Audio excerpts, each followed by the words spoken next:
2023 NFL Draft Recap. NFL Draft, that is, Josh. I don't know if I botched it before, but I'm still a little tired. So, I proposed we do a WNBA draft recap, but that's true. you said the fans wouldn't really care that much, so Well, here we are. we put the poll up on Twitter, and we didn't have one single vote for yes. So It turns out all of our fans are sexist. It's a damn shame. or they just like entertainment, Josh. Let's just call it for what it is. I'm sorry. That's very true. The draft Very true. recap for the WNBA just wouldn't slide. I would fall asleep mid-recording. But, are we getting choppy already? I'm moving my camera around a little bit, so maybe that's what's happening. Anyway, Okay. All right. let's Scared me get there. into it, man. Let's recap this motherfucking draft. Yeah, man. I mean, holy shit. 3 days of NFL draft. I mean, that's just a lot. That's a lot of NFL draft to take in. Quite the spectacle it was, though, man. That opening day was absolutely crazy. It was fun to watch that opening round. Our mock drafts didn't pan out so well. We both went 1 for 10 in our top 10 our picks in our mock draft. So, of course, that was just the number one overall consensus pick that everybody had selected. Everybody had. Yeah. So, nothing special there, but there were some keynotes I wanted to just touch on here. Lay 'em on me, dude. First of all, we had a new record set for the number of quarterbacks drafted. I did not think of this because it really didn't stick out to me that there was a lot of quarterbacks drafted. I thought it was just like any other draft. But apparently 12 is the new record. 12 quarterbacks were drafted. That is setting the new record for the common draft era. I did not look up when exactly the common draft era began, but I imagine it was probably in like the late 70s. That would be my guess. Yeah. Something like that. Late Yeah, it had 70s, to be. early 80s. Well, because they used to have like 15 rounds or something, and it used to be a lot longer and drawn out or whatever. So I'm sure whenever they cut it down to 7 rounds is when they started that, which my guess would be late 70s. I have no idea though. It was well before they sang the national anthem and had a military fighter jet flyover. That it was well before then. Yeah, dude, those crowds. Can we talk about the crowds in we're gonna Kansas get City to it. for a second? We're gonna get to it. Don't My you worry. God. It's All right. coming up. So with the new record, Anthony Richardson out of Florida, he actually became the first quarterback drafted in the top 4, coming from a college team that had a losing record since 1985, and that was Purdue's Jim Everett. Again, things you just don't think about. I never thought. Well, I mean, I did hear that this Richardson, he only started like 1 or 2 seasons, right, in college, so he was a little bit green. I believe only 13 games. Oh shit. Okay. Yeah, so that's a pretty bold move there by the Indianapolis Colts. I honestly didn't see that one coming.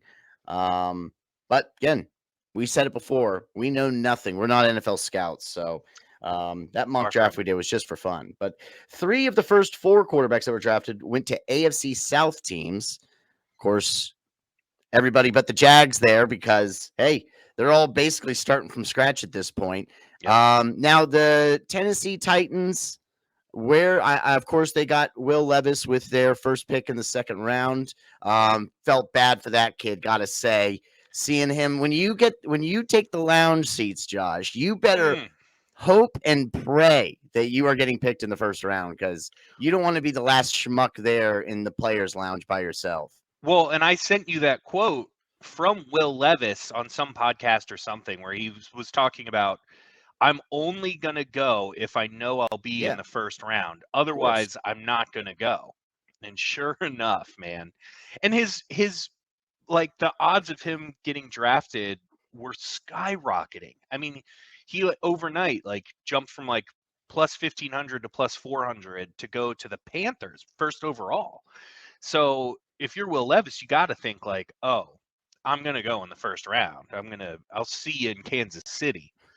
And then he just sat there, man, and it was so uncomfortable. But I don't know. If you were a player and you were like kind of on the edge, what would you opt for? Would you rather be at home or would you rather go and and get on stage? I definitely would either be at home or have like a draft party at a local venue somewhere, still with all my friends and family and just whoever the fuck else wanted to show up. But I would not be in the players lounge. Wouldn't do it. I would not put myself in that situation. Yeah, I Hell no. agree. I've always thought that too. I don't see the appeal of going and potentially putting yourself in that situation where the camera is in your face as you're just sitting there sweating it out. Yeah, I'd much rather be at home with my hot girlfriend and the hot girlfriend's on TV and everyone's hanging out and partying. That sounds like a lot more fun. Will Levis doesn't have to be all that upset. His girlfriend is pretty fucking hot. So, She's way to really hot. go. Shout out to Will Levis and his beautiful girlfriend. Way to go, buddy. Um, he doesn't have to hang his head too low. And No. now, the reason I brought up the Titans, I wanted just to touch on do they I'm sorry, I should know this, but do they still have Tannehill or is he Yeah, gone now? Okay.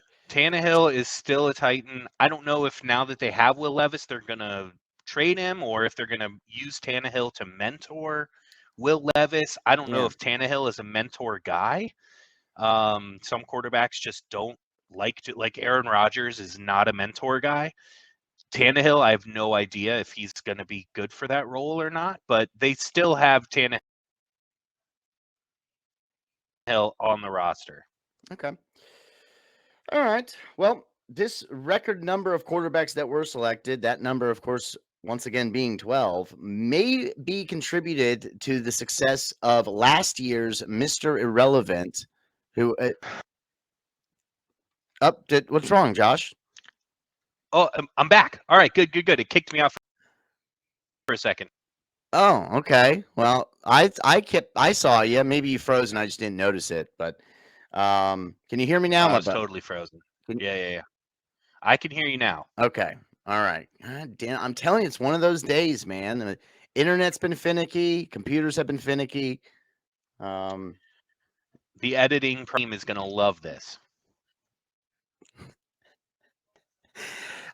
it's a Brash Plus exclusive. They're just gonna throw it in, cross their fingers, hope for the best. Not too much work has to go into this, but no, I mean, what I was just going to mention is that, Brock Purdy was selected with the last overall pick last year. We saw the success he had this past season. So that's probably why teams weren't shy about picking a quarterback this year. Yeah, I Rounds agree. 1 through 7. Can you, I didn't lose you again, did I? Josh. Oh no, I'm running solo here on this Brash Plus exclusive. I can't have that. Oh no, this is not good. The show cannot just be my big head all by myself. It takes a team. Takes a team to put these Brash Plus exclusives together. I can't do this alone. I won't. I refuse to. I refuse to continue this show all by myself. So we are going to get Josh back here so we can get this done right. So we don't half-ass it, okay? Our subscribers pay way too much money. We are talking $257.95 per month. Okay? That's way too hefty of a price tag for this bullshit. We might discount it just for this one episode. We'll give you a refund, somewhere in the ballpark of $30 to $40, depending on how bad it looks after the editing team gets a hold of it. Okay? So submit your rebate requests to Cindy at brashsports.com along with a copy of your resume, and we will get to those as soon as we possibly can. All right. Are we back? Yeah, I just restarted my computer. I don't know. I had no issues until we got into it. So hopefully this solves all of that and you were able to filibuster a bit while I was gone. there was a little bit of filibustering going on. Love it. And I did let our loyal audience know that, and our Brash Plus subscribers, that they can submit their reimbursement requests to Cindy at brashsports.com. Perfect. Yeah, we've decided, we've settled on a fair refund of somewhere in the ballpark of $30 to $40, depending on how the finished product looks after editing. So Now, yeah, that's fair. They should only have to spend like $119.99 for this okay, episode all right. Well, instead of that's the $149.99. all right. Well, I thought we already bumped it up to like 247.95, but Oh, you did we? know, I must have missed yeah, that meeting. yeah, man. I mean, Well, either hey, way, gotta do money what you well gotta do. spent to all the listeners. I gotta put food on my Yeah. table, Josh. We are not going to give this away for just pennies, okay? Food is too expensive. All right. So let's jump right back into it. I was just touching on Brock Purdy, Mr. Irrelevant from last year, his success. That is the reason, perhaps, for the new record of drafted quarterbacks. Over the weekend, we also had a new record in trades. A record number of trades at 41, beating the 40 trade marker. Did not note exactly when that 40 trade marker was set. It was probably last year. But no, we saw the record of 40 trades broken in the 6th round of the draft on Saturday. Didn't also note which trade that was, but fact is, a lot of moving parts, a lot of surprising picks, a lot of surprising moves. Biggest trade that caught my eye were the Houston Texans. Did not see them getting CJ Stroud, moving back up to get Will Anderson Jr. Stunner of a move. They are not fucking around this season, Josh. Dick on the table. Absolutely. There were dicks on every single table in their war room. Yeah. It was a stinky situation. You did It not was really gross. The want to live be caught in the live there. coverage was Yeah. very inappropriate. A lot of stuff was blurred, but they put their dicks on the table, and I think it'll pay off for them, man. You Well got done, to get Houston. aggressive. You Yeah. got to get aggressive. And finally, are the running backs finally getting more respect in the first round, Josh? It looks like a new trend maybe coming back. You know, when we were growing up, we'd see many running backs select in the first round. It was a common thing. We'd see at least one or two select in the first round on average, but we had two running backs selected in this first round. Of course, Texas's Bijan Robinson was picked by the Falcons with that number 8th overall pick. And that was shortly followed by Alabama's Jahmyr Gibbs, who went to the Lions at number 12. That one did surprise me. I didn't, of course, wasn't following the prospects closely, but I had yet to hear the name Jahmyr Gibbs, to be completely honest with you, Okay. until they selected him with the 12th overall pick. And Robinson and Gibbs, the most highly touted running backs in the draft since Saquon Barkley in 2018, who, of course, was picked number 2 overall that year. And just an interesting note with these running backs being selected in the first 12 picks, the first wide receiver wasn't selected until the 20th pick, who was Ohio State's Jackson Smith in Jogba. In Jogba is what you're going to get out of me. That's a whole lot of Njogba. Najiba. Najiba. How confident are you on that? Better than Njogba? That's how other people have Njigba. said it, so I'm gonna piggyback on them. All right, so that is that. Those are my keynotes. Anything you wanted to add to that, Josh? Any keynotes I left out there that you wanted to get to? We're gonna touch on our biggest takeaways here momentarily, but just anything you feel like I probably left out there. Eagles had a good draft, really good first round. Georgia heavy, those bastards.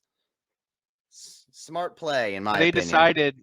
They decided we're just going to go after Georgia defensive players. I think it's like 4 straight number 1 and number 2 picks from between last year and this year. They're just going to keep trying to piggyback on what Georgia's done. which is a really smart move. Yep. If you look at what the Cowboys did in the 90s, they just were taking players out of Miami because Miami was a powerhouse school. It worked for them. So Eagles are just kind of doing that, but with Georgia, really smart. I loved I love seeing Bijan Robinson go that high. Just because that team gets really exciting now. Like they've got players. The Jameer Gibbs thing didn't make sense to me for the Lions, but then they got rid of Swift yesterday, so now it makes a little more sense. Um, yeah, in the trades, man, the trades were just, it was so much to keep up with. So many trades that, yeah, it's like, what's the point of doing a mock draft at this point? Because everybody is trading all over the place.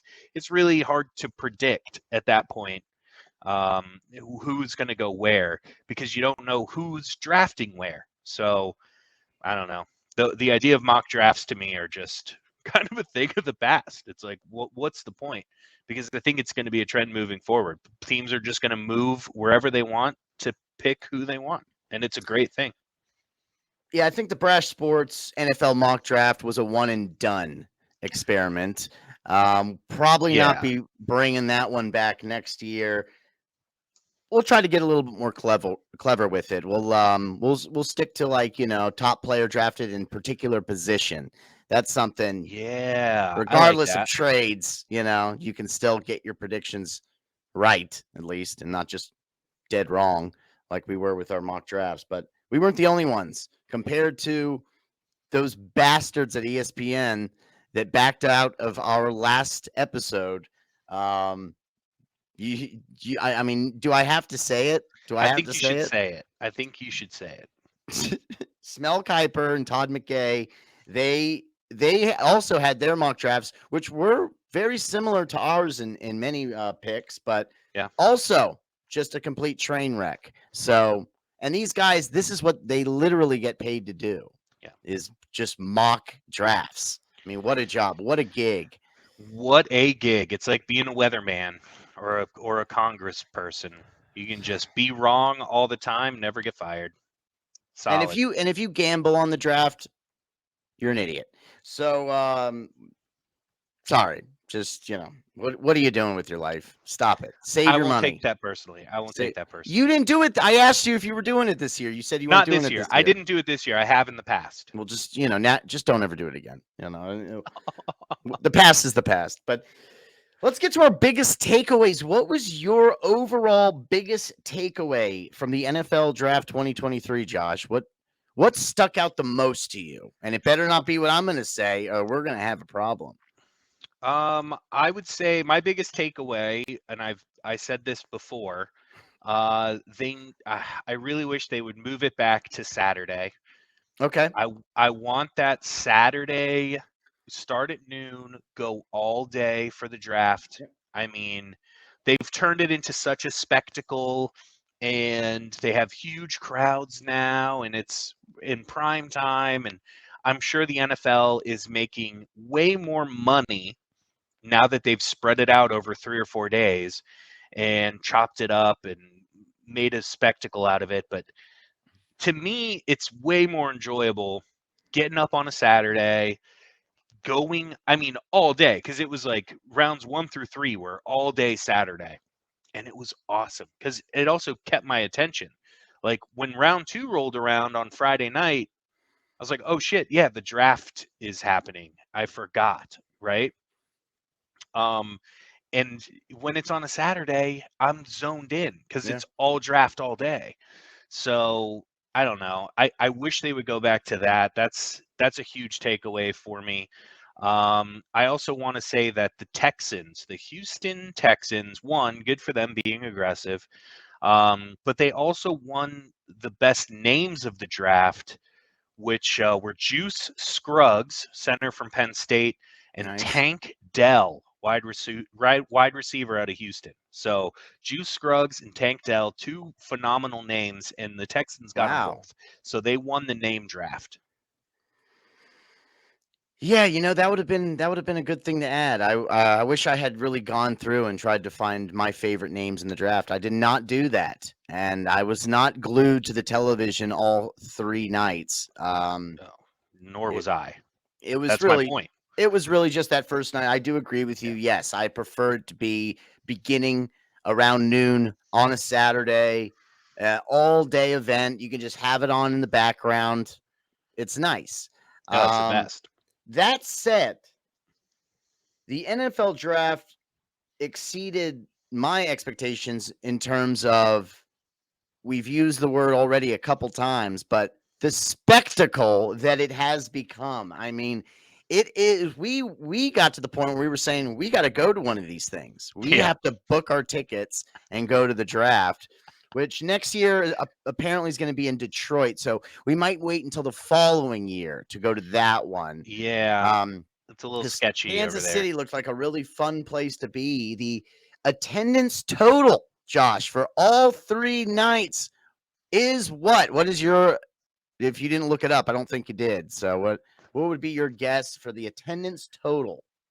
All three So nights. All 3 nights. not an average of all 3 nights, but total people that came in Yep.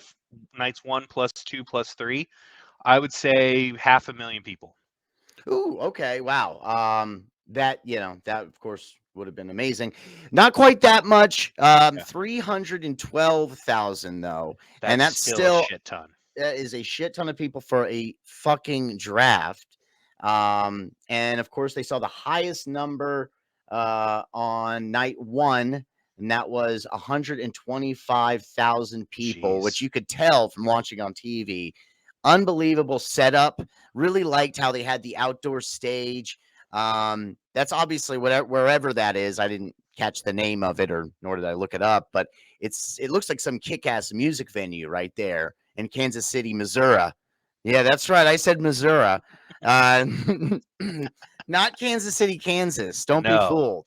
They weren't going to waste any of their time and money in Kansas. They said, let's head to Missouri. Yeah. So, and I mean, yeah, stage setup. The national anthem. What the fuck was that all about? The flyover. That was Wild. that was hilarious. And just the amount of people, and of course you can tell when they pan over to like the teams or the fan groups for each team. They're like, they won some sort of sweepstakes or something to be there. And the whole bit is that they have to be all decked out in their team's Right. gear. You can't just be in one of those groups and just be dressed like this. That's not going to, no. They're like, no, no, no. You have to go and you got lawn seats. You're going back there. Ye Um, Yeah, I was wondering if they showed up like that or if the NFL dressed them up a little bit. And to me, it seems like they were like handing out big, like the necklaces and the yep. oversized hats and stuff. Oversized, a lot of oversized hats. I love how It that's seemed caught like the on. NFL was handing those out to really There's probably make. so much merch. They on top of all the cocaine they were giving everybody. Yeah. There's so much merch to hand out at the NFL draft. No, but it was awesome. You're absolutely right. Like the spectacle was awesome. And dude, we're I don't know if you noticed, but they were showing ads for like the NFL schedule release, which has become a bigger deal throughout the years. I wouldn't be surprised that the NFL schedule release turns into something like the draft, where they have it as a live event. People are covering it. Um, Fans show up because they're already dedicating like hours of airtime on ESPN and other networks to cover the schedule release. I think they're going to start doing it in person, kind of like the draft, and turn it into a spectacle. So watch out for that in the coming years. Yeah, I absolutely agree with you. I think why wouldn't you try to make the schedule release just as much of a spectacle? Try to make as much money as you possibly can. Yeah. The only problem with that is that the schedule release, they literally just drop the entire schedule for all 32 teams at the exact same time, right? They don't Well, go week 1, here it is, and then like 10 minutes goes by, week 2. They could do that. They I could was do gonna. that. That's how they could and should do it. Yeah. Yeah. Those bastards. We Don't already fuck know with who it. our opponents are going to be. They always tell you Yep. that. But Yep. when, and actually, you always know where you're going to play them too, but you just don't know when. So, I Well, mean, I only really care about, of course, the divisional matchups and the season opener. Those are the right. only ones I pay attention to. The other ones, completely irrelevant Well, for, it's become a big deal when you play teams because if guys have lingering injury issues or if it's a cold weather team, like is weather going to be a factor? Like if you know you're going to play at Buffalo, right? You want to see that game in September instead of yep. in December, right? So things like that make a huge difference in how many games you think your team is capable of winning. So I could definitely see it being more of a spectacle, releasing, yeah, like you said, week 1 and then let 10 minutes go by, week 2 and drop everything. And then you have, ESPN NFL analysts going, oh, wow, look at this. You're going to see this game at this game and blah, blah, blah. And this is going to be the Monday night game. And then moving on to week 2, and it'll be very similar. I'm calling it now because I think, when we were growing, like the draft was a thing. It was a big deal, but it wasn't like No. anything like this. No. Nothing like this. You just had they did it in like small little theaters. Remember, like it was like maybe 1,000 seat theater, and you would just have these die-hard fans. Most of them, because it was in Radio City every year. Yeah. So you'd have Yep. like a lot of Giants fans and a lot of Jets fans show up and not really anybody else. And they were in these little seats. Well, Like, then every other fan base was all kind of just scattered throughout. They right. weren't, all given a designated spot. And remember, they always had the desks there too, with like the team's helmets on them. So Oh, every yeah. team had its own desk. Yeah. They don't do that. They just said to hell with all those. We'll Yep. keep it in the war room. We need more space for our 125,000 fans on opening night. So Crazy. Crazy, crazy. happy the weather held up too, because it could have been, really shitty if it just started raining. But it looked like it was a really nice night in Missouri. But so there is it's yeah. So that's my biggest takeaway. Just the event itself. Um, it appears it's just going to keep getting bigger and bigger and bigger every year. Um, so way to go. Once again to the NFL. Hats off for putting that event together because boy was it a show. Uh, Overall, I did lose, interest in night 2 and night 3. In terms of I Totally. wasn't sitting there watching it. I was just waiting to see who the Redskins were picking. Which brings us to our thoughts on how our teams fared. Of course, Giants. That is Josh's team. Diehard Giants fan over there, and of course, I am the Redskins fan, or the team formerly known as the Redskins, now unfortunately, or at least for the time being, referred to as the Commanders until they rebrand again. But um, we'll just touch on our team's picks and how we feel about it. We're not giving out draft grades, Josh, because there's nothing to grade. We talked about it a little bit. You got to wait at least 3 years after the draft before you start giving grades out. Yeah. We can officially grade the 2019 draft. There you go, That's which what we did not do, we but don't have we could.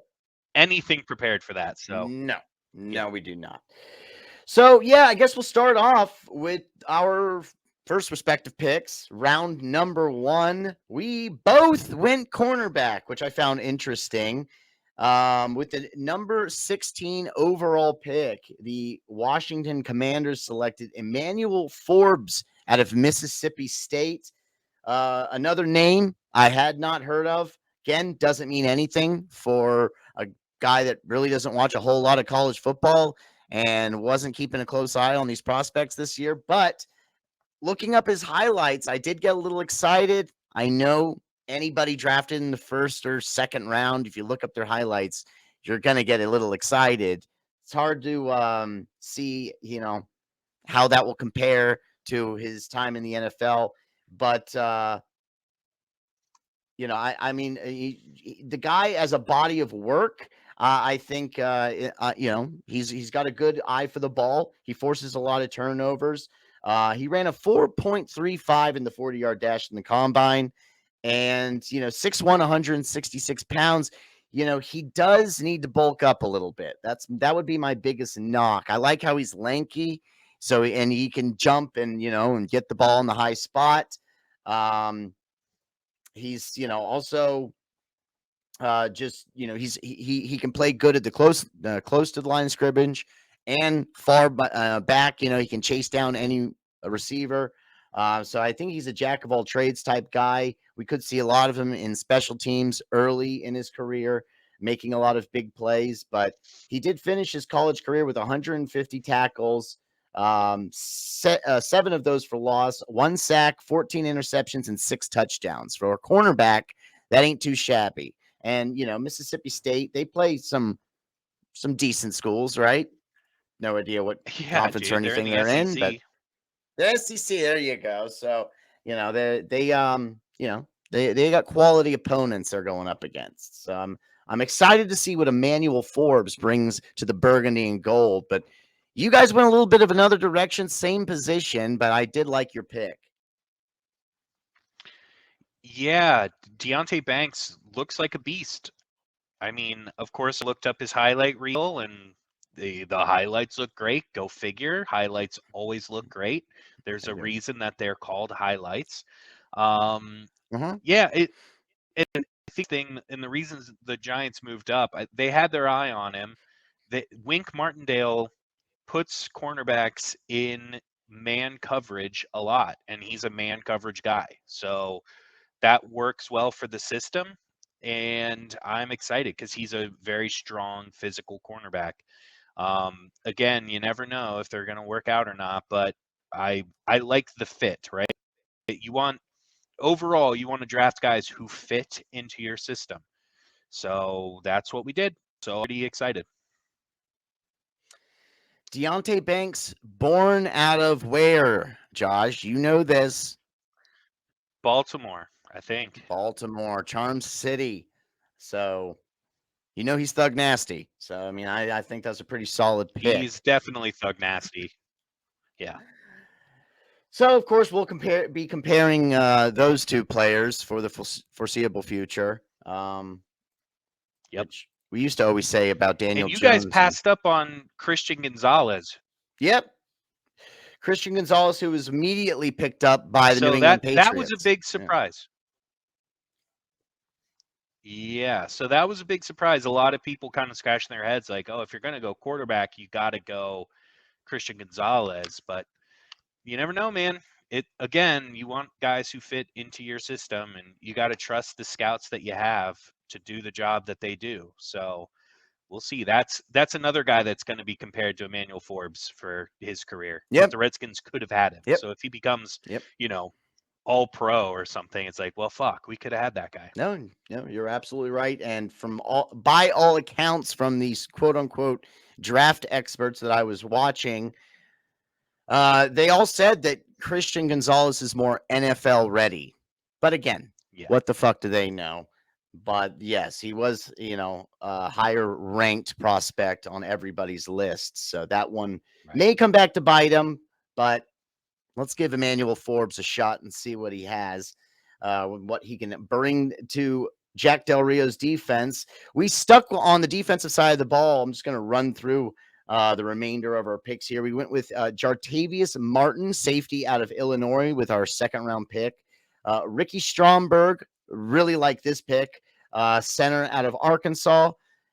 Round 4, they went with Braden Daniels, offensive guard out of Utah.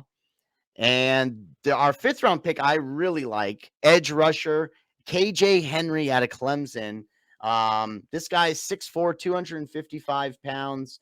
He finished his college career having started 4 of those seasons, redshirted in 1. I don't know how that works. Guess it just takes you an extra year to get out of college. I can't talk shit. I didn't go, but He finished his career for 28 tackles for loss, 13 sacks, and 3 fumble recoveries, 11 pass deflections as well. So, again, he just seemed like a guy that just has a knack for just always being around the ball and knowing where it's going to go. We've capped things off in the 6th and 7th round with, of course, we have to do it. We draft a running back every year. Chris Rodriguez Jr., running back out of Kentucky. He's a tough runner, smaller guy, but he's stout and he can break tackles, and he's a speedy little bastard. And round 7, they went with Andre Jones, linebacker out of Louisiana. I have not done any research on him as of yet, but I like the name Andre Jones. Solid name for an NFL linebacker. Way to go, Solid name. Redskins. You know what? I could see him being just name alone, because I've obviously done no research on him either. Name alone, he sounds like a special teams superstar. Yes. I don't know why. I could just see him go, like, just every tackle on every punt is going to be made by Andre Jones. Like Lorenzo Alexander. Is he our new Lorenzo Alexander? Okay, I'll take it. He's the new Lorenzo Alexander. Good. The one-man wrecking crew. So what about the Giants, Josh? What did they end up doing for the remainder of the draft and of the 3-night? Well, dude, I loved what the Giants did because we addressed only areas of need, and we got players out of places that are always, to me, reliable and dependable, right? So with round 2, we got John Jacob Michael Schmitz. He's a center out of Minnesota. Is that really his name? No, his name's John God. Michael Schmitz, but he's John Jacob Jingle Michael Schmitz. Cool. Yeah. Okay, yeah. Good. Dude, you gotta love offensive linemen out of the Big Ten. They always work out. They're always good. So he was rated as the highest. He was the highest rated center draft, and we need a center desperately. So the fact that we didn't really I don't think we moved up for this one. He kind of fell in our laps, so that was huge. We need wide receivers, right? So we went out and got fastest wide receivers in the draft.